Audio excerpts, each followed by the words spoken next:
Hello everyone, student corner চ্যানেলে সকলকে স্বাগত জানাই। আজকে তোমাদের সঙ্গে দশম শ্রেণীর প্রথম পর্যায়ক্রমিক মূল্যায়ন জীবন বিজ্ঞান মান 2 ও মান 5-এর কিছু গুরুত্বপূর্ণ প্রশ্ন নিয়ে আলোচনা করব। এই প্রশ্নগুলি খুবই গুরুত্বপূর্ণ, তাই প্রথম থেকে শেষ অবধি দেখে নাও। আর এই প্রশ্নগুলি এখন থেকে রেডি করো, আশা করি 100% কমন পেয়ে যাবে। আর সবার আগে আপডেট পেতে অবশ্যই চ্যানেলটি সাবস্ক্রাইব করবে। দেখো, প্রথমে আছে তোমাদের পরীক্ষা হবে দুটি চ্যাপ্টার, প্রথম অধ্যায় আর দ্বিতীয় অধ্যায়। এখন প্রথম অধ্যায়ে দেখো জীবজগতের নিয়ন্ত্রণ ও সমন্বয়। প্রথম প্রশ্ন হচ্ছে গমনের দুটি উদ্দেশ্য লেখো। নেক্সট, পরিবেশের তাপমাত্রা হঠাৎ কমে গেলে সাড়া প্রদানের স্নায়বিক পথটি নির্মাণ করো। 3 নম্বর প্রশ্ন, ন্যাস্টিক চলন ও ট্রপিক চলনের মধ্যে পার্থক্য। 4 নম্বর, মাছের গমনে মায়াটম পেশির ভূমিকা বিশ্লেষণ করো। 5 নম্বর প্রশ্ন, মেনিনজিসের অবস্থান ও একটি কাজ লেখো। 6 নম্বর, গলগণ্ড রোগের কারণ ও লক্ষণগুলি লেখো। 7 নম্বর প্রশ্ন, রড ও কোন কোষের মধ্যে পার্থক্য। 8 নম্বর প্রশ্ন, পিটুইটারিকে প্রভুগ্রন্থি বলে কেন। 9 নম্বর, মায়োপিয়া ও হাইপারোপিয়ার কারণ ব্যাখ্যা করো। পরের প্রশ্ন, সন্তরণে মাছের পাখনা। পরের প্রশ্ন, হরমোনকে রাসায়নিক দুধ বলে কেন।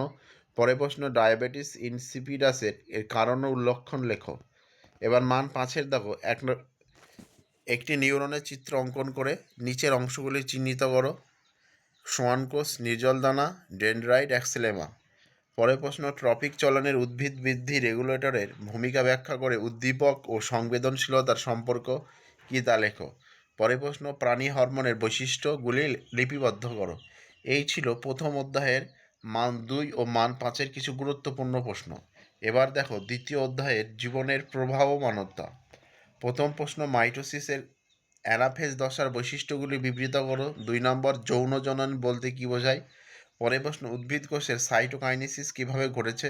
4 নম্বর, ফুলের যৌন জননের স্তবক কোনগুলি। পরের প্রশ্ন, টেলোমিয়ার ও সেন্ট্রোমিয়ারের সক্রিয় জিন থাকে নাম। এই অংশগুলিতে কোন ক্রোমাটিন থাকে। পরের প্রশ্ন, যৌনক্রমের ক্ষেত্রে মাইটোসিস ও মিওসিস কোষ বিভাজনে কীভাবে সহায়তা করে। পরের প্রশ্ন, উদ্ভিদ কোষের মাইটোসিস ও প্রাণী কোষের মাইটোসিসের মধ্যে পার্থক্য। পরের প্রশ্ন, ইস্টের কোষোদ্গম প্রক্রিয়া কীভাবে সম্পন্ন হয়। পরের প্রশ্ন, জীবের প্রকরণ ও অভিব্যক্তিতে মিওসিসের গুরুত্ব লেখো। পরের প্রশ্ন, একটি প্রাকৃতিক ও একটি কৃত্রিম অঙ্গজ বৃদ্ধির পদ্ধতির নাম।